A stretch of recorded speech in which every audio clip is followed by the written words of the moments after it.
At meron pa nagdala dito ng speaker na ganito mga brad.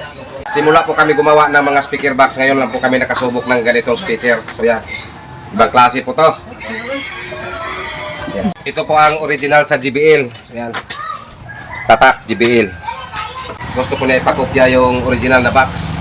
So ito po ang ginawa namin. So at ito po ang speaker na dala niya dito. Bali sample lang po to. May 3 pa sa kanilang bahay. At kung okay itong tunog ito, paggawaan pa rin yan ng box. So ang sound test ito mamaya na pong hapon. So ngayon ibalik ko muna namin tong screen. So yan, original po ito mga brad. Kakaiba po itong amplifier ni Mr. Customer. So yan, kabit po muna namin itong kaniyang amplifier or power amp. So ngayon i-sound test na po ito natin mga brad. At hindi lang po ito natin lagyan ng mid at high para ma-feel po natin ang bass nito. So yan, ito po ang kaniyang active na amplifier. So yan po. So stop po muna namin to dahil ipabalo na po namin. So shout out po Mr. Customer ng Tagapiaso, Talisay City ng Cebu. So yan, tumunod na po yung JBL po sir.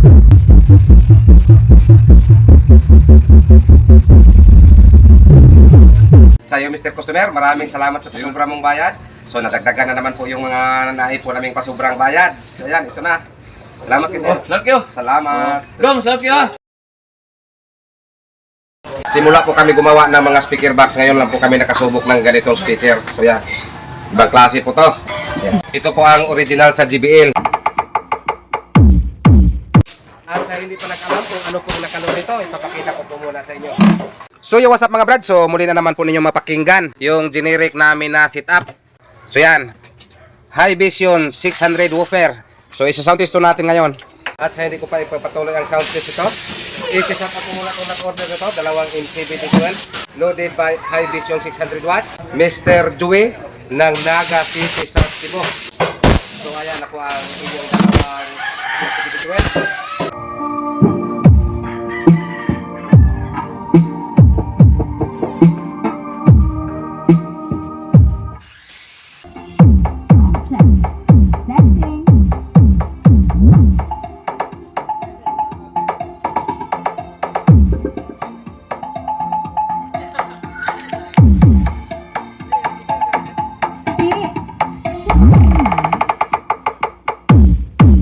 So yo, what's up mga brad? So yan, MCBD15 dalawang box. Shout out po Mr. Customer ng Tagamuhon, Talisay City ng Cebu. So ayan na po ang MCBD15 mo sir, dalawang box. So yan, naka-textured finish na po to. At naka-aluminum corner guard. Naka-tinat po dito sa cover. At naka-preparar din ng tinat bolt sa speaker. Yan, ready for pick up na po to. At dalawang speak on bawat box. This is MCV Cebu Box Maker, the best! Ayan.